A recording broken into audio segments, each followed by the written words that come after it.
Bonjour la dynastie des élites, bonjour les amoureux de management. Une fois de plus, nous revenons pour la suite de notre précédente vidéo où nous avons mis l'accent sur comment rechercher son emploi. Effectivement, nous avons abordé deux points lors de notre précédente vidéo. Le premier point mettait l'accent sur le bilan de compétences.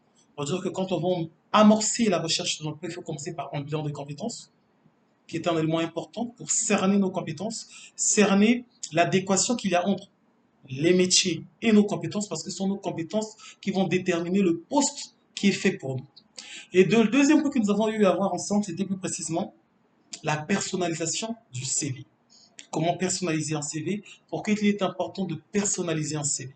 Nous nous sommes rendus compte qu'il y avait bon nombre de demandeurs d'emploi qui font du copie-coller, qui se permettent de calquer des CV.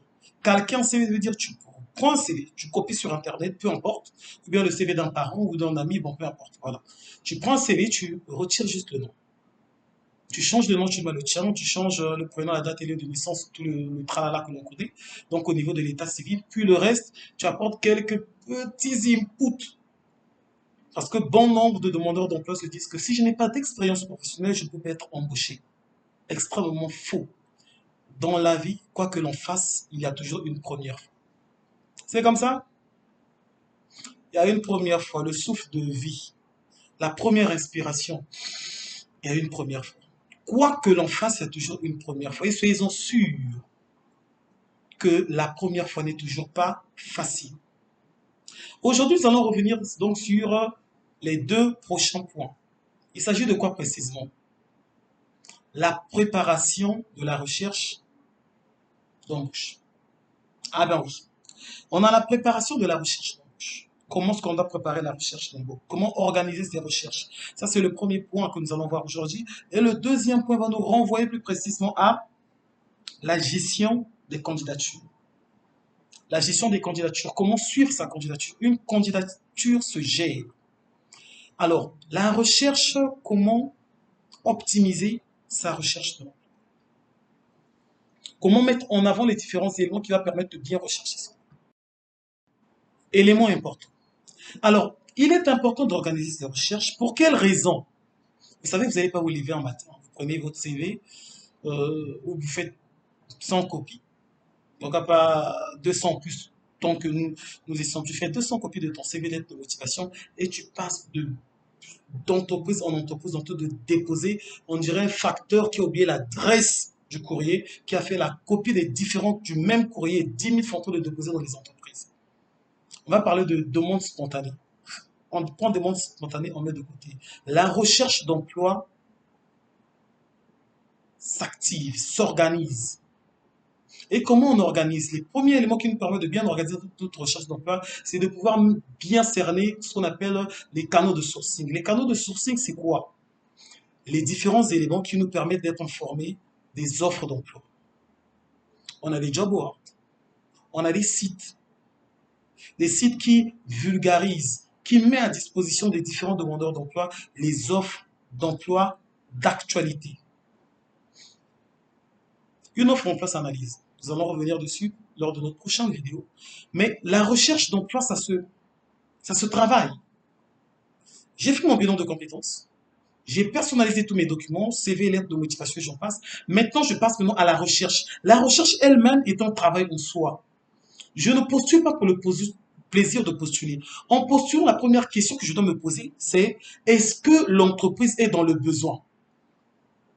Est-ce que l'entreprise est dans le besoin? Parce que si l'entreprise n'est pas dans le besoin, cher ami, vous aurez beau multiplier les CV, vous aurez beau agresser même le chef d'entreprise, on ne va pas vous embaucher.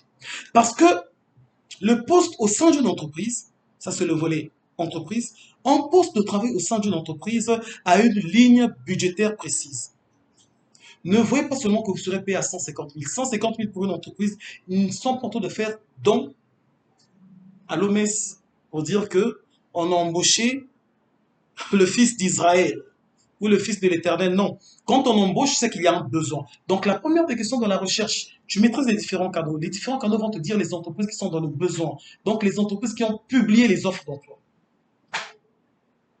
À partir des entreprises qui ont publié les offres d'emploi, donc les différentes offres d'emploi mises à disposition sur le marché de l'emploi, vous pouvez maintenant regarder quelles sont les offres qui cadre avec vos compétences.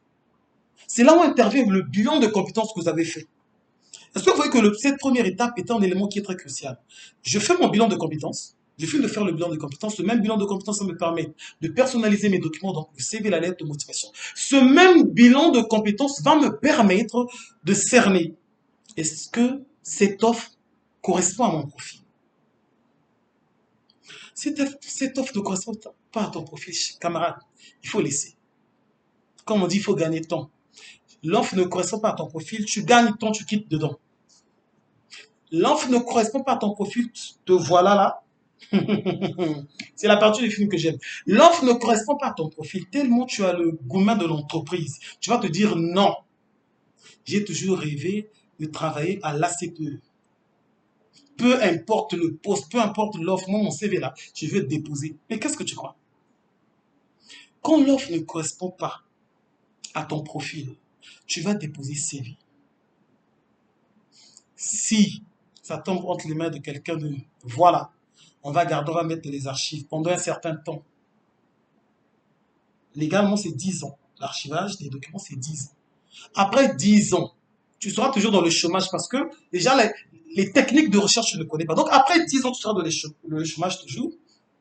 Quand tu iras acheter les beignets chez la maman d'à côté, c'est donc sur ton CV, on va déposer les beignets que tu as achetés. Mais oui, hein.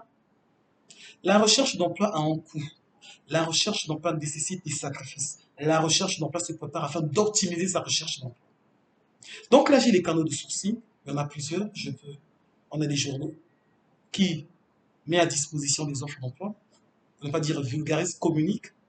On a des job boards, on a des sites internet, on a des affiches, on a des agences de recrutement. Il y en a tellement. L'important est de cerner pour mon profil quel est le poste. Parce qu'eux, ils mettent à ta disposition. Et à la fin de se dire, par rapport à ce qu'ils ont dit, par rapport à ce que le marché de l'emploi recherche, comment est-ce que je me positionne? Quels sont les critères? Quand vous analysez une offre et que vous remarquez d'entrée de jeu que votre profil ne correspond pas à hauteur même de 50% au profil recherché, il faut gagner temps, il faut laisser. Parce que vous pouvez personnaliser le CV de telle sorte que cela puisse correspondre au profil recherché, mais n'oubliez pas que nous avons la phase entretien d'embauche qui vous attend. Soyez-en sûrs qu'à la phase entretien d'embauche, c'est une autre paire de manches.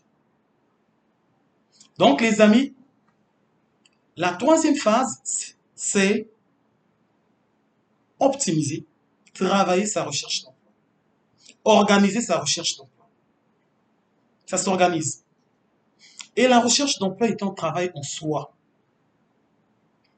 Ce n'est pas normal, une personne qui est en pleine recherche d'emploi puisse postuler une fois par mois. Où est ta positive attitude?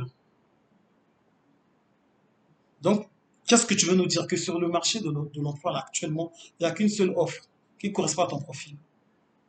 Le marché de l'emploi est ce qu'on appelle le marché caché. Ça, je vais revenir dessus dans une vidéo. On a le marché caché. Donc, pour dire que sur le marché de l'emploi, on a les offres qui sont visibles et les offres qui ne sont pas visibles. Les offres qui ne sont pas visibles, souvent, pour les détecter, il faut avoir un bon réseau. Ça, c'est notre paire de manches. Donc, la recherche d'emploi, voilà, l'organisation de sa recherche d'emploi. Se dire que non, moi, chaque semaine, je dois postuler au moins 5 fois. Ou je dois postuler 10 fois. Tout dépend de la détermination, tout dépend du moyen et du profil. En profil de secrétaire, tu peux dire que non, chaque semaine, c'est 10 candidatures que je dois déposer en entreprise. 10. Parce que c'est un profil qui est souvent recherché. Et dans toutes les entreprises, on recherche, il y a toujours une secrétaire quelque part, secrétaire caissière, administrative, peu importe. Cependant, quand le profil il est rare, quand votre profil il est rare, là c'est notre paire de manches parce que les objectifs, l'organisation dépend aussi de votre profil. On finit avec l'organisation.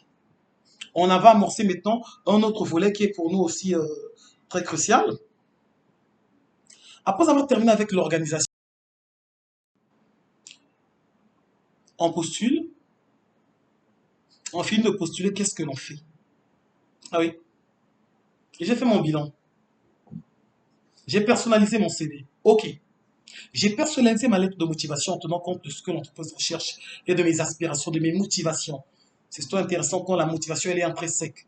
Nous reviendrons dessus, sur la motivation intrinsèque lors de la recherche d'emploi. J'ai organisé ma recherche d'emploi. J'ai identifié les différents canaux.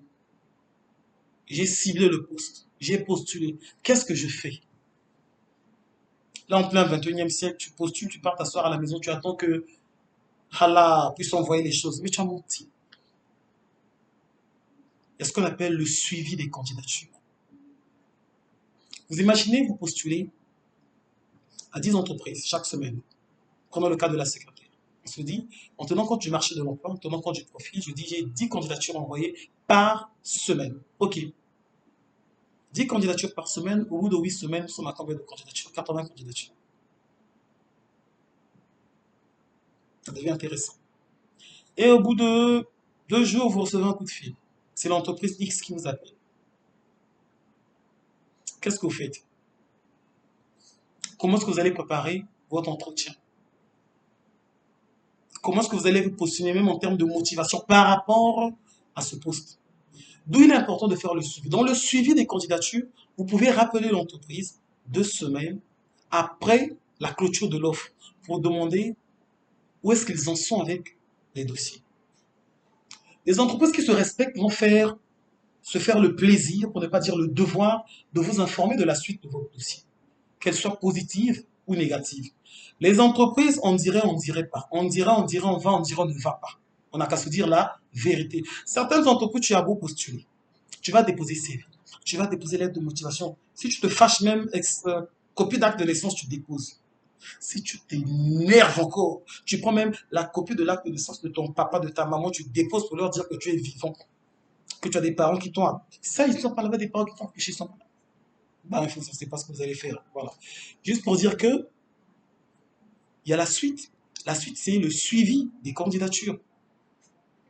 Comment doit-on faire le suivi des candidatures?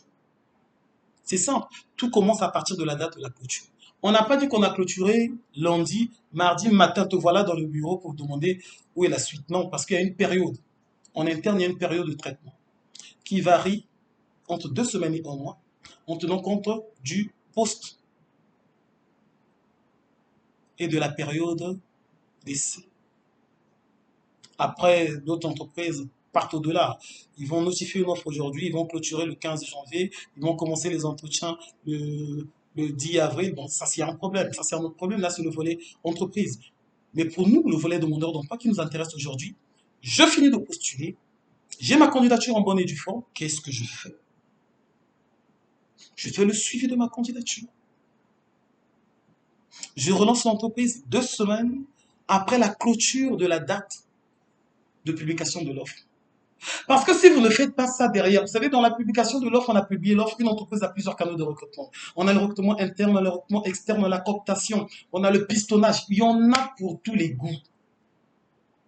Cependant, quand vous relancez une entreprise, vous savez, ça fait un genre. On sent la détermination, on sent la motivation. Le chef d'entreprise peut se dire, non, ce candidat me paraît intéressant. Vous voyez? Alors que vous, si vous déposez à la fin, vous asseyez chez vous pour attendre. Non, ça ne fait pas. Nous avons donc le suivi des candidatures. Après le suivi de candidature, pour les éléments restants, nous vous invitons premièrement de vous abonner à notre chaîne afin de ne pas rater la prochaine session qui va mettre en lumière le 5e et le 6e élément important à maîtriser pour la recherche de son emploi. Donc nous vous abonnons à vous, vous invitons, je voulais dire, excusez-moi, à vous abonner à la chaîne, à liker et à partager. On se dit donc à très bientôt pour notre prochaine vidéo.